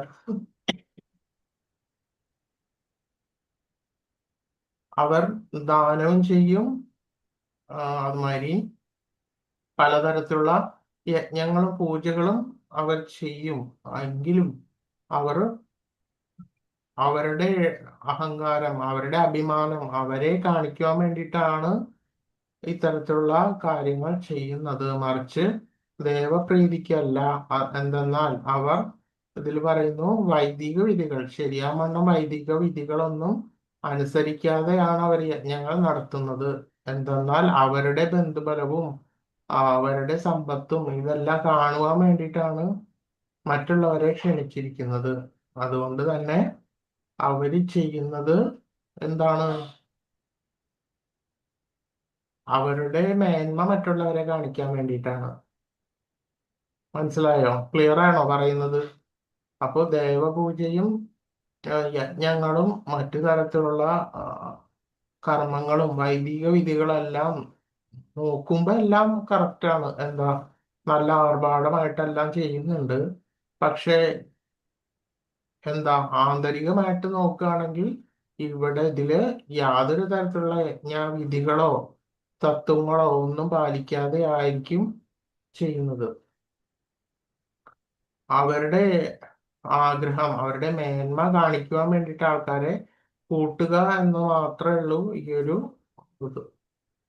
അപ്പൊ അത്തരത്തിലുള്ള ആളുകളും ഈ ലോകത്തുണ്ട്. അതാണ് ഇതിൽ പറയുന്നത്. പേരിനാണ് യജ്ഞങ്ങൾ അനുഷ്ഠിക്കുന്നത്. അപ്പോൾ ശരിയായിട്ടുള്ള വൈദിക വിധികളൊന്നും അനുസരിക്കുന്നില്ല. അപ്പൊ അതിനനുസരിച്ചുള്ള കർമ്മഫലവും അവർക്ക് വന്ന് ചേരുന്നു.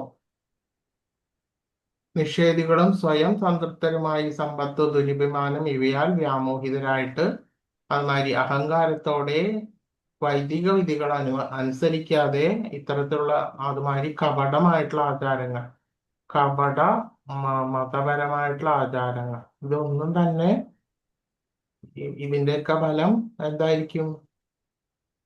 ഇതൊന്നും ഒരാളെ ഒരിക്കലും രക്ഷപ്പെടുത്താനാവില്ല. ഇതിന്റെ എല്ലാം ഫലം എന്താ?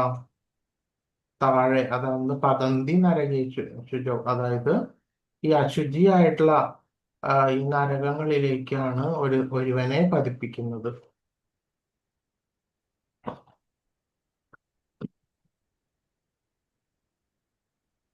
അഹങ്കാരം, ബലം, ദർപ്പം, കാമം, ക്രോധം ച സംസ്കൃത മാമാത്മാപരം പര ദേഹേഷു പ്രദ്വിഷന്തോഭ്യസൂയക. അസുരന്മാർ മിഥ്യാഹങ്കാരം, ബലം, ഗർവം, കാമം, ക്രോധം ഇവയാൽ സംഭ്രാന്തരായി തങ്ങളുടെയും അന്യരുടെയും ശരീരത്തിൽ കുടികൊള്ളുന്ന പരമദിവ്യോത്തമ പുരുഷനോട് ഈർഷ്യാലുക്കളായി തീർന്ന് ശരിയായിട്ടുള്ള ആ ധർമ്മത്തെ പഴിക്കുന്നു. അപ്പോൾ ശരിയായിട്ടുള്ള ധർമ്മം എന്തെന്ന് ഇവർക്കറിയില്ല, മറിച്ച് അവരുടെ അഹങ്കാരം, ബലം, ഗർവം, കാമം, ക്രോധം ഇതെല്ലാം കാണിക്കുവാൻ വേണ്ടിയിട്ടാണ് അവര് ജീവിക്കുന്നത്.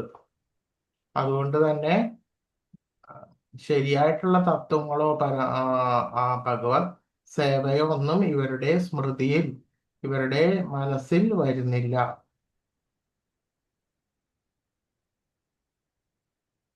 താനേഹം തിഷത ക്രൂരാൻ സംസാരേഷു നരാധമാൻ ക്ഷിപാമ്യ ജസ്രസ് സമശുഭാൻ അസുരീ ക്ഷേവയോനിഷു. ഈർഷ്യാലുക്കളും ദുർബുദ്ധികളുമായിട്ടുള്ള ഈ മനുഷ്യാധമന്മാരെ ഭൗതിക ജീവിത നഗരത്തിലെ അസുരയോനികളിൽ തന്നെ വീണ്ടും വീണ്ടും ജനിപ്പിക്കുന്നു. അപ്പോൾ ശരിയാവണ്ണം ഉള്ള ശാസ്ത്രങ്ങളും തത്വങ്ങളും അറിഞ്ഞിട്ടും ഈ ധാർമ്മികമായിട്ടുള്ള പ്രവർത്തികൾ ആണ് എന്ന് മറ്റുള്ളവരെ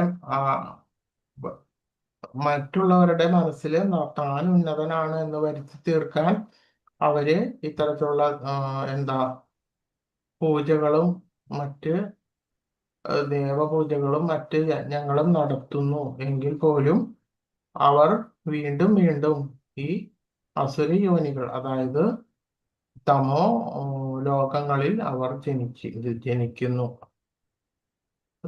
അതായത് അവർ ഈർഷ്യാലുക്കളാണ്, ദുർബുദ്ധികളാണ്, അതായത് മറ്റുള്ളവരെ ദ്രോഹിക്കണമെന്ന് ഇച്ഛിക്കുന്നവരാണ്. അപ്പൊ ഇത്തരത്തിലുള്ളവരാണ് തമോ ഗുണികളായിട്ട് അശുചമായിട്ടുള്ള നരകങ്ങളിൽ പോയിട്ട് പതിക്കുന്നത്.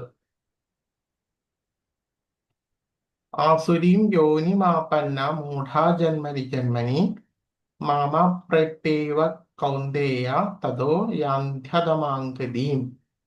അതായത് ഇപ്പൊ ഇതില് പിക്ചർ കണ്ടില്ലേ നിങ്ങള്? ഇത്തരത്തിലുള്ള അധമ ആളുകളാണ് ഇത്തരത്തിൽ ഇങ്ങനെയുള്ള അശുചിയായിട്ടുള്ള നരകങ്ങളിൽ പോയിട്ട് പതിക്കുന്നത്. ഹേ കുന്തിപുത്ര, അസുര ജീവിഗണങ്ങളാൽ അനേക തവണ ജന്മമെടുത്ത ശേഷം ഇത്തരക്കാർ ഒരിക്കലും എൻ്റെ അടുത്തേക്ക് എത്തുന്നില്ല. അതായത് സഞ്ചിതമായിട്ടുള്ള ക്രൂരകർമ്മങ്ങൾ അവരില് ഉള്ളത് കൊണ്ടാണ് അവർക്ക് ഒരിക്കലും ഭഗവാന്റെ അടുത്തേക്ക് എത്തുകയില്ല എന്ന് ഭഗവാൻ തന്നെയാണ് പറയുന്നത്. അതായത് സഞ്ചിതമായിട്ടുള്ള ക്രൂരകർമ്മങ്ങൾ, അതായത് വികർമ്മങ്ങൾ ചെയ്യുന്നവന് ഒരിക്കലും ശരിയായിട്ടുള്ള ആ ജ്ഞാനത്തിന്റെ മാർഗം ഭഗവാൻ തുറക്കുന്നില്ല.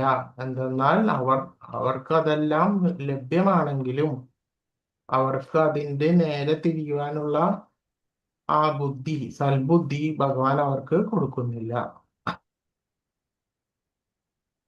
അതുകൊണ്ട് തന്നെ ഭഗവാന്റെ മാർഗത്തിൽ ചരിക്കാത്തവർ ഒരിക്കലും ഭഗവാന്റെ അടുത്തേക്ക് എത്തുകയുമില്ല. ക്രമേണ അധികം നീചങ്ങളായിട്ടുള്ള തലങ്ങളിലേക്ക് താഴ്ത്തപ്പെടുന്നു. ക്ലിയർ ആണോ പറയുന്നത്? ക്ലിയർ ആണോ?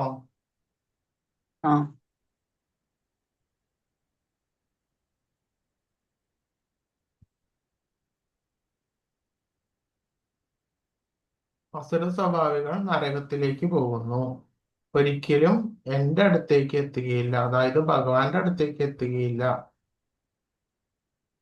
ഭഗവാൻ കരുണാമൂർത്തിയാണ് ആയിരിക്കണം എന്നതിന് അവർക്ക് എന്താണ് പ്രതീക്ഷ? അതായത് ഭഗവാൻ എല്ലാവരോടും ഒരേപോലെയാണ് പെരുമാറേണ്ടത് എന്നപ്പൊ തോന്നില്ലേ? അപ്പൊ എന്തുകൊണ്ടാണ് അസുര സ്വഭാവികൾ നരകത്തിലേക്ക് പോകുന്നത്?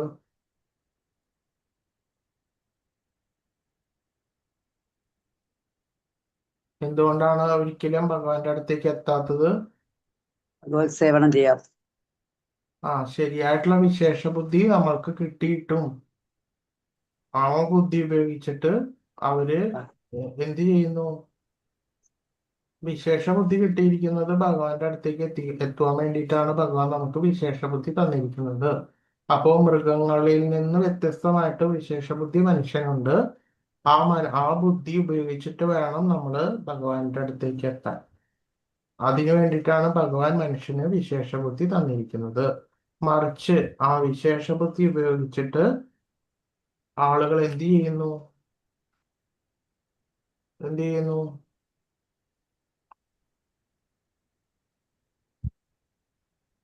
ഇത്തരത്തിലുള്ള നീച കർമ്മങ്ങളിൽ ഏർപ്പെടുന്നു. മറ്റ് ജീവികളെയും മനുഷ്യരെയും ദ്രോഹിക്കുന്നു. അതായത് വികർമ്മങ്ങളിൽ ഏർപ്പെടുന്നു. അതുകൊണ്ടാണ് പറയുന്നത് ഉദ്ധരേതാത്മനാത്മാന. അതായത് അവനവൻ തന്നെയാണ് അവനവനെ ഉദ്ധരിക്കേണ്ടത്, മറിച്ച് പുറമേ നിന്നൊരു ശക്തിയല്ല. അതായത് അവനവൻ തന്നെയാണ് അവനവന്റെ ബന്ധുവും, അവനവൻ തന്നെയാണ് അവനവന്റെ ശത്രുവും. അപ്പോൾ പുറമേ നിന്നൊരു ശക്തി അല്ല നമ്മളെ മുന്നിലേക്ക്, അതായത് ഉയരത്തിലേക്ക് നയിക്കുന്നത്, മറിച്ച് ആരാണ്? അവനവൻ തന്നെയാണ്. നമ്മൾ തന്നെയാണ്. മനസ്സിലായോ? അതിനു വേണ്ടിയിട്ടാണ് ഭഗവാൻ നമുക്ക് വിശേഷ ബുദ്ധി തന്നിരിക്കുന്നത്. അല്ലെ? വിശേഷ ബുദ്ധി തന്നിരിക്കുന്നത് നമ്മൾ ഉയരാൻ വേണ്ടിയിട്ടാണ്. മറിച്ച് ആ ബുദ്ധി കൊണ്ട് ആളുകൾ താഴാൻ നോക്കുകയാണെന്നുണ്ടെങ്കിൽ എന്ത് ചെയ്യും? അവര് താഴ്ന്ന നരകത്തിലേക്ക് തന്നെ പതിക്കും. അപ്പൊ അതുകൊണ്ട് തന്നെ എല്ലാ മനുഷ്യർക്കും ശരിയായിട്ടുള്ള വിശേഷ ബുദ്ധി കൊടുത്തിട്ടുള്ളത് എന്തിനു വേണ്ടിയിട്ടാണ്? ഉയരാൻ വേണ്ടി. ഉയരാനും ഭഗവാനിലേക്ക് എത്താനും വേണ്ടിയിട്ടാണ്. മറിച്ച് അതല്ല ഭഗവത് സേവയ്ക്കല്ല ഈ ബുദ്ധി ഉപയോഗിക്കണമെന്നുണ്ടെങ്കിൽ അവർ ഇത്തരത്തിലുള്ള അധമമായിട്ടുള്ള നരകങ്ങളിലേക്ക് പതിക്കുന്നു. അപ്പൊ രണ്ട് മാർഗങ്ങളാണുള്ളത്. ഒരു മാർഗം ഏതാ? ഭഗവത് സേവനം. ഭഗവത് സേവ, ഭഗവാനിലേക്കുള്ള മാർഗത്തിന് വേണ്ടിയിട്ട് കൃഷ്ണാബോധത്തോടു കൂടിയിട്ട് ഭക്തിയുത സേവനത്തോടു കൂടിയിട്ട് മുന്നോട്ട് പോവുക. അതൊരു മാർഗം. രണ്ടാമത്തെ മാർഗം എന്താ?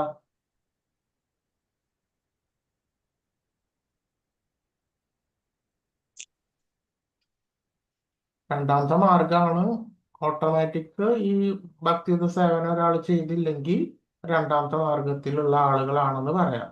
അപ്പൊ ഒരു ശരിയാവണ്ണം ഭക്തിയുത സേവനം ചെയ്യാത്ത ആൾക്കാരെല്ലാം ആരായിരിക്കും? അസുര സ്വഭാവം. അസുര സ്വഭാവികളായിരിക്കും. അപ്പോൾ തിരഞ്ഞെടുക്കൽ, അതായത് നമ്മൾ തന്നെ നമ്മൾ ഡിസൈഡ് ചെയ്യണം, നമ്മൾ സെലക്ട് ചെയ്യണം. അതായത് പരമോന്നത ലക്ഷ്യത്തിലേക്കുള്ള രക്ഷപ്പെടൽ, അതായത് പരമദിവ്യോത്തമ പുരുഷനുമായിട്ടുള്ള സമ്പർക്കം, ഭഗവത് ധാമത്തിലേക്ക് പോകാൻ വേണ്ടിയിട്ട് തീരുമാനിക്കേണ്ടത് നമ്മൾ തന്നെയാണ്. ത്രിവിധം നരകസ്യേദം ദ്വാരം നാശനമാത്മന കാമക്രോധസ്തഥാ ലോഭ തസ്മാദേതത്രയം ത്യജേത്. അതായത് നരകത്തിന് കവാടങ്ങൾ 3 ഉണ്ട്. അതായത് കാമം, ക്രോധം, ലോഭം. ബുദ്ധിയുള്ള എല്ലാവരും ഇവയെ ഉപേക്ഷിക്കണം. കാരണം അവ ആത്മാവിന്റെ അധപതനത്തിലേക്ക് വഴിതെളിക്കും. അപ്പൊ ശരിയായിട്ടുള്ള ഭക്തിയുടെ സേവനമില്ലെങ്കിൽ ഒരാൾക്ക് എന്തുണ്ടാകും? പലതരത്തിലുള്ള ആഗ്രഹങ്ങൾ ഉണ്ടാകും. ഇവിടെ കാമം എന്ന് ഉദ്ദേശിക്കുന്നത് ആഗ്രഹം എന്നാണ് ഉദ്ദേശിക്കുന്നത്. പലതരത്തിലുള്ള ആഗ്രഹങ്ങൾ ഉണ്ടായിക്കൊണ്ടേയിരിക്കും. ഒരു മനുഷ്യന് എപ്പോഴും ആഗ്രഹങ്ങൾ ഉണ്ടായിക്കൊണ്ടിരിക്കും. ആ ആഗ്രഹത്തിന് വിഘാതമായിട്ട് ഒരാൾ നിൽക്കുകയാണെന്നുണ്ടെങ്കിൽ ആ വ്യക്തിയോട് എന്ത് തോന്നും?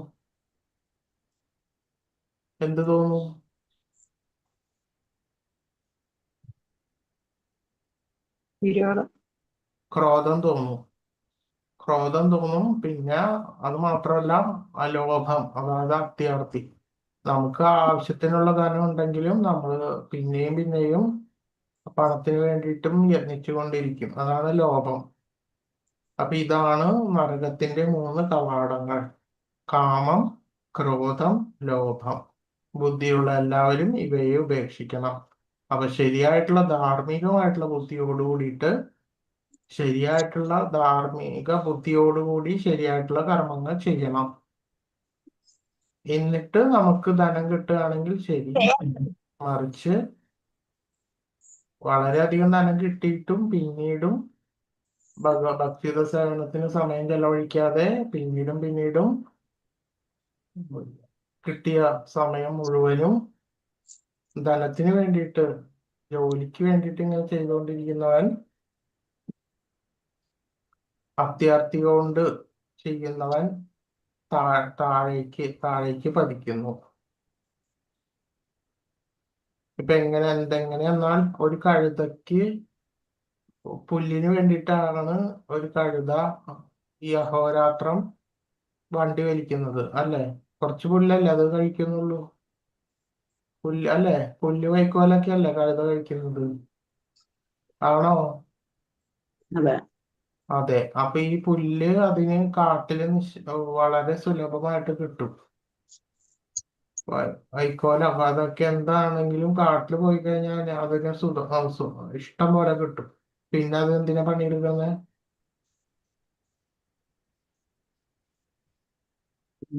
ഇതിന്റെ കർമ്മഫലം. അപ്പൊ അതേപോലെയാണ് മനുഷ്യന്മാരും. അതായത് നമ്മൾക്ക് ആവശ്യമുള്ള സാധനങ്ങൾ ഇപ്പൊ ഇവിടെ സുലഭമാണല്ല. അത്യാവശ്യത്തിന് പണിയെടുത്തു കഴിഞ്ഞാൽ തന്നെ സുലഭമായിട്ട് ജീവിക്കാനുള്ള കാശ് നമുക്ക് കിട്ടും. മറിച്ച് വളരെയധികം ധനം വേണ്ടുന്ന ആൾക്കാര് വളരെയധികം ഇങ്ങനെ പാടുപെട്ടുകൊണ്ടേയിരിക്കും. അപ്പൊ അതാണ് പറയുന്നത്. അതാണ് ഈ ലോഭം എന്ന് പറയുന്നത്. അതായത് ധാർമ്മിക ബുദ്ധിയോട് കൂടിയിട്ട് നമ്മൾ ജോലി ചെയ്യുകയാണെങ്കിൽ ഓക്കെ, ശരിയാണ്. അതല്ല, ലോഭത്തോട് കൂടിയിട്ട് ചെയ്യുകയാണെങ്കിൽ, അത്യാർത്തി മൂത്തിട്ട് ആണെങ്കിൽ അത് വേറെ ഒരു തരാണ്. അപ്പൊ ഇതെല്ലാം ആത്മാവിന്റെ അധപതനത്തിലേക്ക് വഴി തെളിക്കും. കുന്തിപുത്ര, ഈ 3 നരകദ്വാരങ്ങളിൽ നിന്ന് രക്ഷ പ്രാപിച്ചവർ ആത്മസാക്ഷാത്കാരത്തിനാകുന്ന കർമ്മങ്ങൾ ചെയ്ത് ക്രമേണ പരമപദത്തിലെത്തും. അപ്പോൾ ഇത് 3 ഇല്ലെങ്കിൽ ഒരാള് ശരിയായിട്ടുള്ള പരമപദത്തിലേക്ക്, ഭഗവാനിലേക്ക് എത്തും. എങ്ങനെയാ? ആദ്യം തന്നെ നമ്മൾ ആക്സെപ്റ്റൻസ് ഓഫ് സ്പിരിച്വൽ മാസ്റ്റർ. അപ്പോ നമ്മൾ അംഗീകരിക്കുക, ഏതെങ്കിലും ഒരു ശരിയായിട്ടുള്ള ഒരു സാമ്പ്രദായികമായിട്ടുള്ള, അതായത് ശരിയായിട്ടുള്ള ഗുരുവിനെ തിരഞ്ഞെടുക്കുക. അതിനുശേഷം സ്റ്റഡി ഓഫ് ദ വേദ, ശരിയായിട്ടുള്ള ശാസ്ത്രങ്ങൾ മനസ്സിലാക്കുക. ഭഗവത്ഗീത, ഭാഗവതം, വേദം ഇതെല്ലാം മനസ്സിലാക്കി വെക്കുക. അതിനുശേഷം ശരിയായിട്ടുള്ള ജ്ഞാനത്തിലേക്ക് ഉയരുക. അതിനുശേഷം എന്താ ശരിയായിട്ടുള്ള ഒരു വൈരാഗ്യം, യുക്തവൈരാഗ്യമായിട്ട് തീരുക. അതിനോടൊപ്പം ശരിയായിട്ടുള്ള ആത്മീയമായിട്ടുള്ള അറിവ്, ബോധത്തിലേക്ക് നമ്മൾ എത്തുക. അതിനുശേഷം മുക്താവസ്ഥയിലേക്ക് എത്തിയിട്ട് ഭഗവാന്റെ പരമപദത്തിലേക്ക് എത്തുക. ഇതാണ് ശരിയായിട്ടുള്ള മാർഗം. ഹരേ കൃഷ്ണ.